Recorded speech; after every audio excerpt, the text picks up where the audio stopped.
Hi, this is Victoria Meyer. Welcome back to the Chemical Show, where chemicals means business. Today, I have the opportunity to speak with Eric Appelman, who is the Chief Revenue Officer at Aduro Clean Technologies. Eric has a long history in the chemical industry, both in traditional companies and now in green and renewable chemistries. So, we're going to be talking about that, about Aduro, and more. Well, Eric, welcome to the Chemical Show. Thank you. Thank you. Thanks for having me. Glad to have you here. So let's just get started. What's your origin story? How did you get interested in chemicals, and how did you ultimately end up at Aduro? Yeah, well, maybe I should go then really 40 years back. I'm 60 now, when I was as a kid and doing my chemistry jobs in the little house behind. Always fascinated how you could turn one thing in the other, and that's how it started. And in the end of the day, chemistry is a language. It Yeah. is one language to describe the world around you. You can do it in German, you can do it in mathematics as well. And I just decided that I like the chemical language, and that's what happened. So worked out in secondary school. It's worked out when I was chemical engineering student in 20 Netherlands, and has been good ever since. Yeah, that's awesome. So tell us a little bit about Aduro. Yeah. Aduro, which is a company that I joined about a year ago, is a project that has been around under other names for about 11 years. And originally, it was not at all about green chemistry. It was about chopping up huge molecules of bitumen into small pieces so that you pump it away from Arctic positions to a refinery where people could make something with it. Yeah. But it is a generic technology, so you can use it to chop anything down that is too big to use. So when about 4 years ago, the world went really hot on plastic recycling, and the scientists decided to try with great results. And around that time also, we became a Duro, which was a takeover entity on the Toronto Stock Exchange in our right. And the name Duro came to living. And that's whereas we are still working on this bitumen upgrading, plastics recycling is at this moment the big team for us. Excellent. And you guys are you have a presence in North America as well as in Europe. Is that right? Well, the presence in Europe is what you see in the screen, together Okay. with my colleague who does PR from Germany. Yeah. We are essentially a Canadian outfit. We're based in London, but in London, Ontario, with about 25 people, and laboratory people, that sort of thing. Okay, that's helpful because I knew that I didn't realize that it was just you and Stephanie as the European Yeah. contingent.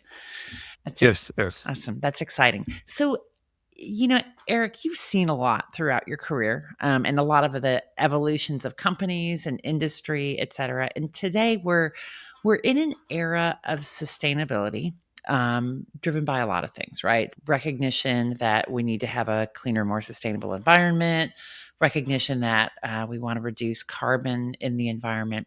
And so there's a big focus. And yet we are also seeing companies dialing back on commitments to sustainability, circularity, and recycling. Why do you think that's happening? Yeah, that is a very good question indeed. And I actually took some time to review what I've been doing over the last 4 decades. And I came to the conclusion that almost every job I was in touch with sustainability. Mm. And why is that? Well, sustainability often makes a lot of sense also commercially. Yeah. If we're trying to reduce energy consumption, that is good for the planet, there's less emissions. But also your cost of your processes go down, and that's just a very good idea. If you take away some nasty contamination in products, that is, of course, good for the planet, but it is also good for the product as you offer it to your customers. Yeah. And I think that is also leading to why you may be seeing now a little bit of a dialing back. In the end of the day, sustainability cannot be paid for by good intentions only. It has to make Mm. sense. I actually sometimes say if a solution is actually not financially viable or financially less attractive, it probably actually means that it is less sustainable because I had to sacrifice more scarce resources. And I think what we are seeing now is a typical development that you see always when something is really hot. A lot of people go on the track, try to do all sort of clever ideas, and not all ideas will make it. I have a little anecdote around, I think it's in 1904. There were something like 396 car companies listed on the New York Stock Exchange. And how many are there today? So you do see that many of people have ideas and a passion and consolidation. Some will fall by the wayside. Yeah. And some technologies are obvious winners.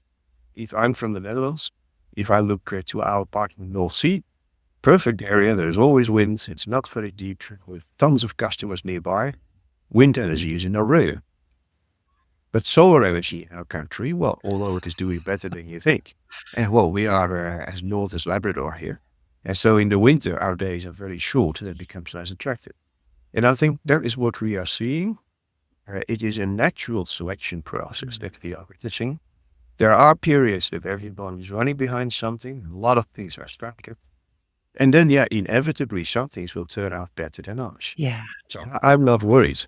In the Netherlands, we are now moaning that certain recycling companies don't make it. But I think it is part of life. There's probably all of a sudden 50 recycling companies and 2 or 3 are not making it. And yeah, the best will survive. I think that's what you see. You also discover, and that's the other thing that is behind it. It is not easy. No. And we shall never underestimate how incredibly efficient our existing industries are. And yeah, of course, they have 100 years to become really good. And yes, we shall give good technologies the time to get there, but they also put the burden quite high. Yeah, so you just have to deliver. And I think that is normal, and it will only make the world better. Yeah, I think that's great. I think so many good nuggets in there. I think your analogy comparing this to automobile companies back in the early 1900s is great because you're right. Everybody had an idea, but the reality is only a handful were truly We'll make it. profitable and replicable to the extent that it needed to be, and sustainable. If we use sustainable by another word, just meaning being able to provide that longevity.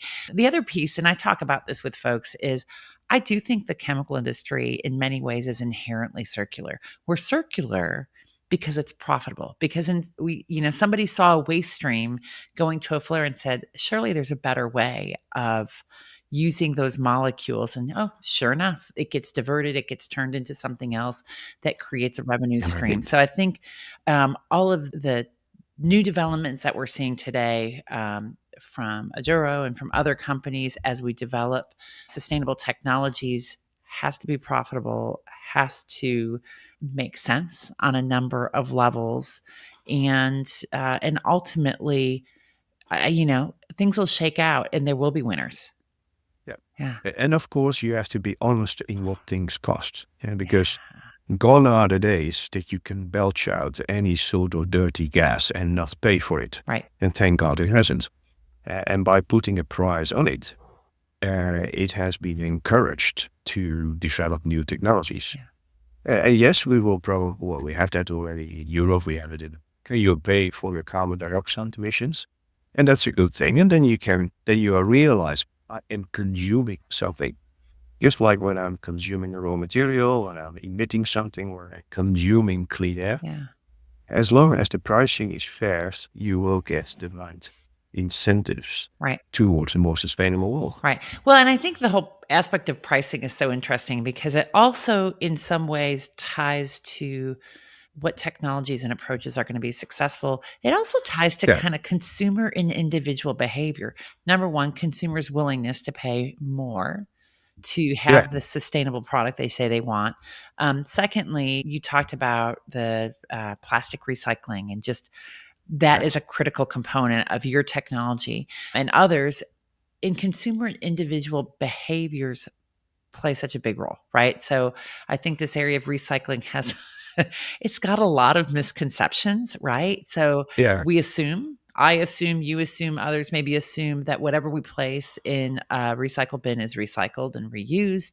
yeah, Um, that because it's a plastic or because it's a can or because it's a bottle, it's going to get use, it's got a useful life. And yet that's not always the case. Can you talk about that? I'll start with a bit on the consumer behavior, Yeah. and we talked a little bit up front. I grew up in the Netherlands, as I told, and we have a small country, and we do not want to have a lot of landfills. And I know nothing better from child onwards that the local football club would come every month and collect my waste paper. Yeah. And they would bring it somewhere, and somewhere would give them some money. So everybody automatically collects that. Right. And now we are doing the same with green waste. It's getting a bit busy in my yard. But you do have a container for plastic waste, for green waste, for paper. And that is how it works. We always bring our bottles, actually without compensation, our glass bottles, to the glass container, and because they're everywhere. And we have already for many years a deposit system on many bottles. Yeah. So it is ingrained in that culture. Yet sometimes it's different. If you are living in a high-rise building in Rotterdam, it's more difficult. And that is also where you sometimes have to show an understanding. And in those areas, we see something that I also see coming along in the United States. Is that the government say, well, you know what? Don't bother. You cannot have 5 containers on the 12th floor of your high-rise. Just make sure you toss it in, and we will develop an industrial separation. Right. And that works as well. Right. And I've seen that in Texas, but I also see that here. And it also teaches us that solutions can be different in different parts of the world, depending on social history, but also root geography, circumstances. Yeah. And in the end of the day, let's face it, it makes no difference for me to throw my lemon peel in the green container or in one general container. They're next to each other. Right. It's just a habit. It is, and Something you it's do. interesting. It is a habit, and I think these are habits that have to be developed early. We did our pre-call. We talked about this, and I also grew up recycling the newspaper, and in our case, it was the Yeah, Boy yeah, Scouts that would collect it, or we. And yeah, today we have curbside recycling, and we use it. But so one of the big challenges, of course, certainly in a country like the U.S. and in other places, is we're so spread out, right? That's at least an yeah, excuse absolutely. that Yeah, affects the economics of recycling it, whether it be curbside recycling or in your buildings and what have you. But there's so much diversity of it. It's not offered in many places, and it's a challenge. It's a challenge because we need those recycled feedstocks. One, we need to recycle just to. It's the right thing to do, right? In most yeah, cases. Secondly, we need those recycled feedstocks, and you guys need those recycled of course. feedstocks Yeah. to make your technology successful. So let's talk about what Aduro is doing in terms of addressing these challenges. What Aduro's approach is to sustainability and technology, and what your solutions are. Yeah. Now, if we stick with your plastic bin, and in Canada it is a blue bin, and Yeah. then here it's a yellow bag, and we bring all those plastics nicely together. But you can also sort them out at a certain industrial facility, and there you have this whole heap of plastics. Right. And what are we going to do with it? The first thing you can do is you can pick out easy bits. And an easy bit is an article like a PET bottle that is discrete and that is made out of just one material. Mm. Because if I have one material, I can easily convert it. I can, in theory, just melt it and then blow a new bottle from it. Right. That's what we call mechanical recycling, and that is a really attractive technology because it requires little energy and little effort. In an ideal world, that is what we would like to do with everything. And with some materials like paper or with cans, Yeah. you can do that. But plastic is unfortunately a little bit more complicated because of all the plastic articles, and especially if you start to talk about the films that we use to package our foods and all that sort of thing, we are looking at complicated materials. Yeah. To begin with, there is not just one material, but it is a piece tear. And very often we put several of those materials together in an article. The best example for me is always that racks that you use around cheese or fish packaging. Yeah. There is actually 11 different layers. No kidding. And each layer does something. One layer keeps out the sticky cheese well, one keeps the bugs out, one keeps the water in, and they all have the functionality. And that's a marvelous product because as a result of that, my cheese is not going to perish in days, but you can actually keep it for sometimes years. But recycling-wise, it is a nightmare. And dealing with that diversity is an enormous Probably prospecting. Yeah. And then, of course, once it has been in the bin, in theory, anything can be on it. Right. Any germ, pathogen, medical risk, or whatever else. And that is when you lose sometimes the applicability of that recycled stuff. Yeah. Because you do not really want to pack your fresh food in something that was yesterday in a bin with a very undefined environment. So that is why the chemical recycling, as we call it, which is just picking out and remelting, has its limitations. And then comes in chemical recycling. Then you say, okay, all that plastic that is too dirty or too unknown or too unpredictable, I'm going to try and turn that back into Yeah. chemical feedstock. That is our business. But then, how good can you do it? And I'll tell you, there is more than 100 companies who are in that business. But Duro is the one and only that does something different. And I almost dare to say all the 100 others pursue one technology, whereas we pursue on our own another one. What do the other guys do? They say, okay, I'll take all the plastic and I just crank up the heat. And then the Right. stuff falls to pieces and I get something that looks a little bit like sweet. Yeah. Yachta. And that is a feedstock for the chemical industry. Unfortunately, in that process, all the impurities that you started out with are going to travel all the way through and they end up in your gasoline as well. And before you can then take it into a major chemical outfit, you have to clear it out. And we call it upgrading. Right. And in that upgrading, we remove all that contaminants. We also upgrade the so-called saturation. That's a chemical term, which I will not touch anymore. But it is expensive. And now we come back to that chemical, that financial argument. You may argue like, okay, but waste is for free. Well, actually, waste is not for free. Because you had to collect it at the curbside. You probably had to wash it or take some dirt out. And subsequently, you did some sorting and you took these easy bits out. And by the time you are looking at that heap of dirty gums, you're looking at the $200. Yeah. And to your point, I think every part along the value chain needs to make a profit, right? So, Yes, so exactly. Als the real one right. spin, huh? So when I talk to people So, today about, in particular, PET recycling and the cost of getting yeah, PET bales, it's actually quite expensive, right? And there's markers out there, there's traded values or yeah, track values on it, and it's expensive because of the effort that yeah, it takes to go in there, right? So there's a cost, yeah. but there's also a relatively small amount of useful product.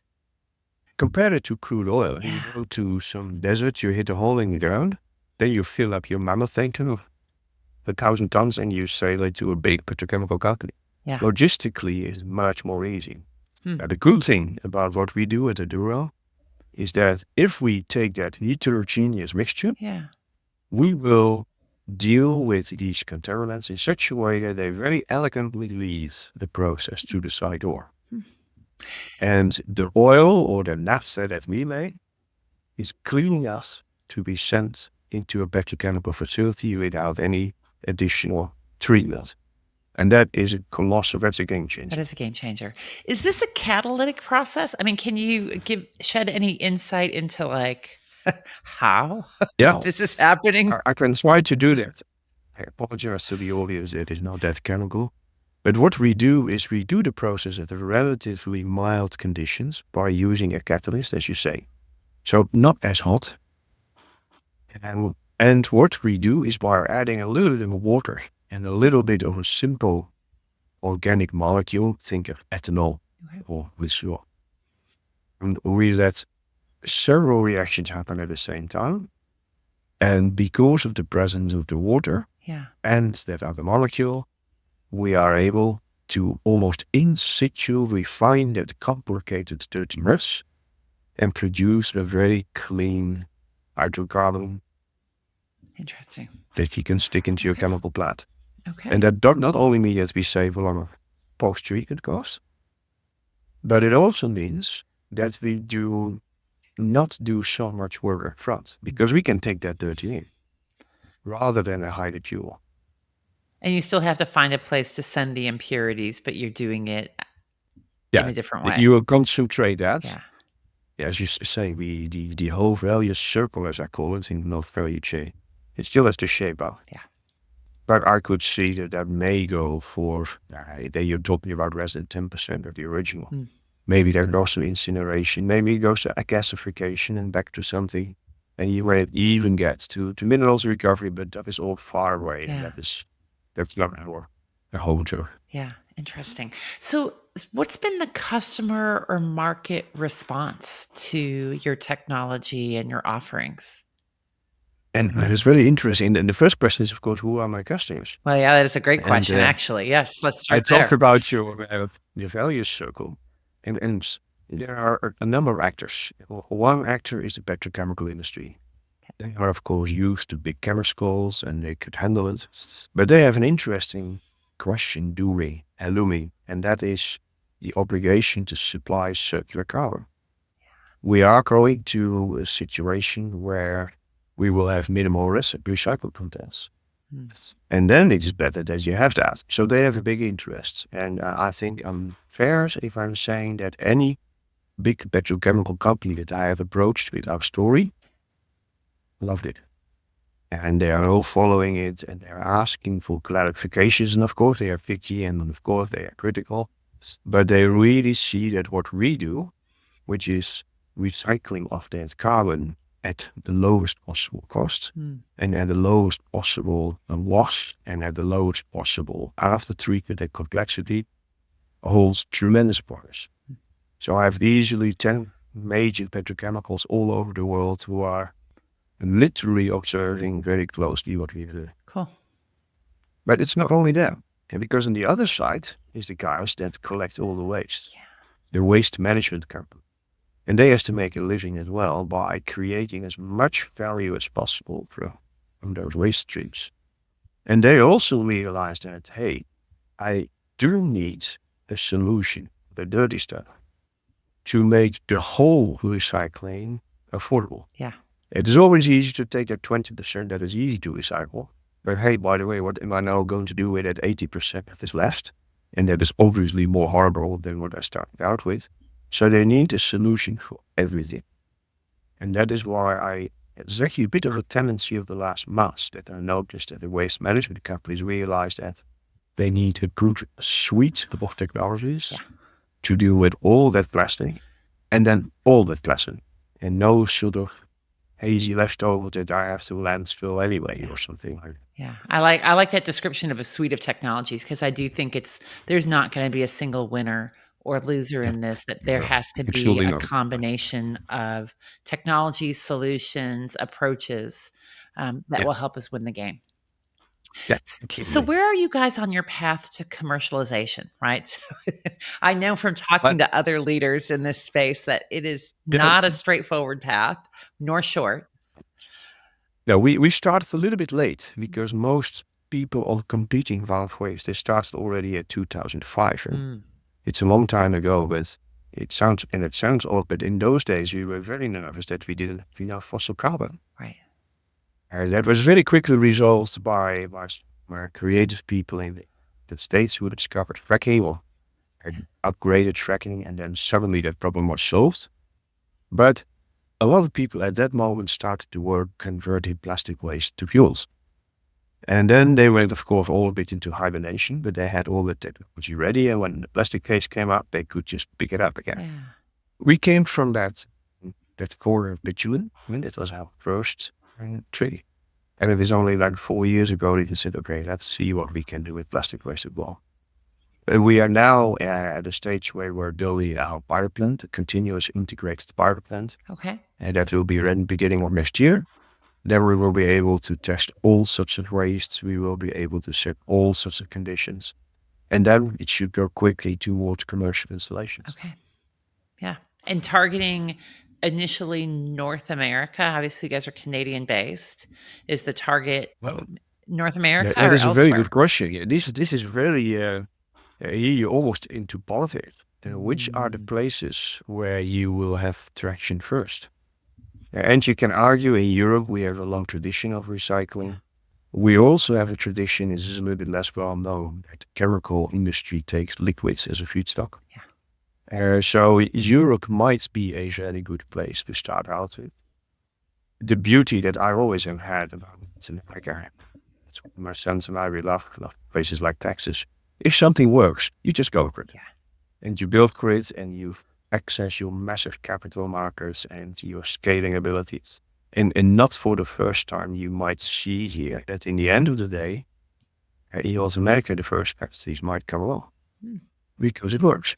So kind of hard to say, but I have also a company in Southeast Asia Yeah. who is very interested. This is, of course, one of those areas where plastic waste in the environment is a Yeah. colossal problem. Because in the end of the day, in America and in Europe, we at least collect this garbage. Right. So, but in those countries, that is not always logical. So tremendous interest from Southeast Asia, tremendous interest from Latin America. Yeah. And where it will go first? Anybody's guess. Mm. Yeah. I would say Europe is very likely, but I do also see good possibilities in especially the United States.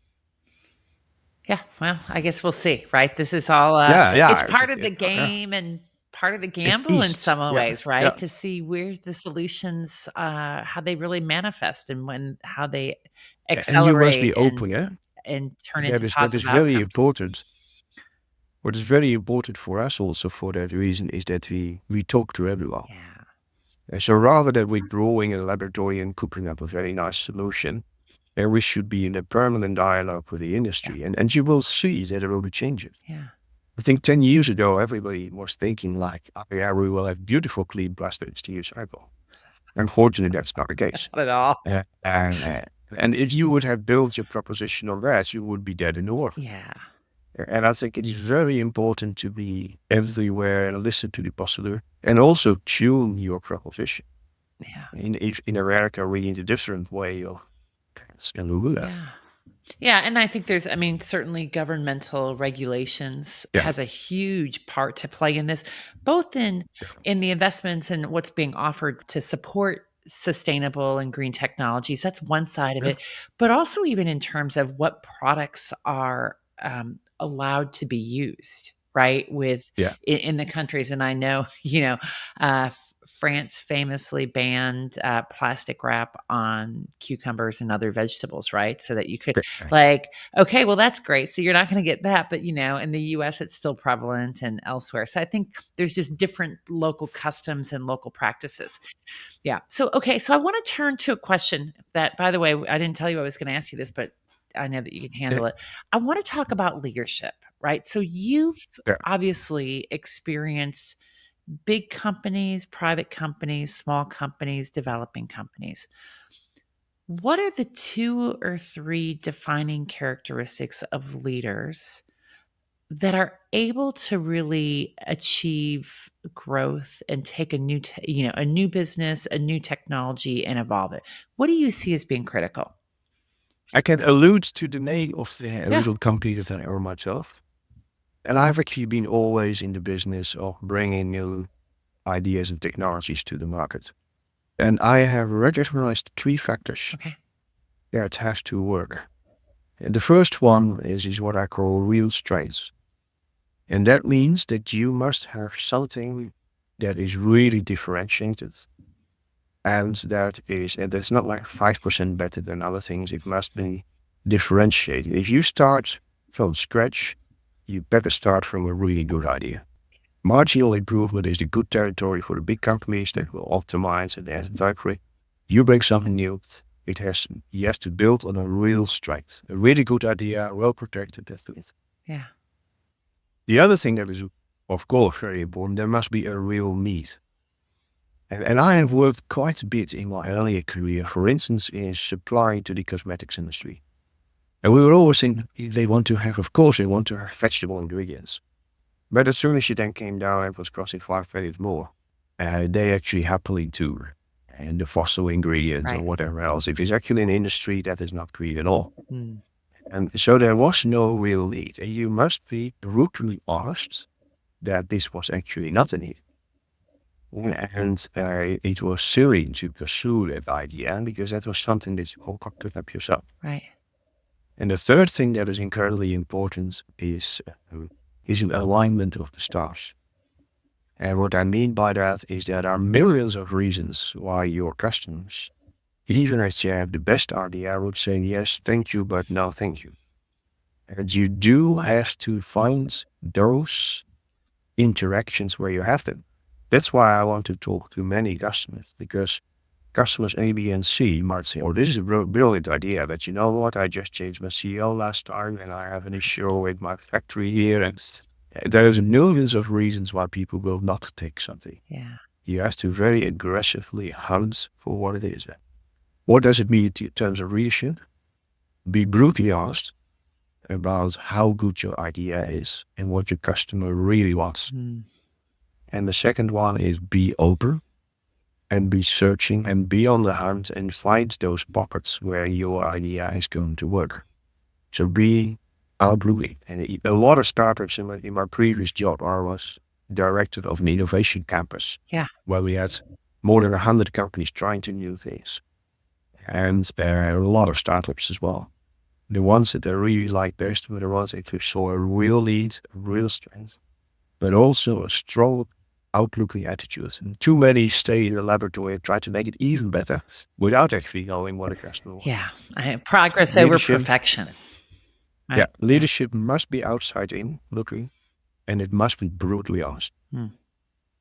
Wow, that's good. I like that. All right. So, Eric, what should we be looking forward to from you and from Aduro Clean Technologies over the next 12 to 18 months? Well, to begin with, we are, of course, now on that very exciting scaling trend. I hope that we will be able to attract a lot of people, and what I would like to create is a theater where interested companies, being in petrochemical or being in waste management company or others, brand owners, all welcome, where they can witness what we are doing and where they will be impressed by what we do. I have no hesitation that our technology from where we are now will be readily scalable and that we will reach that end.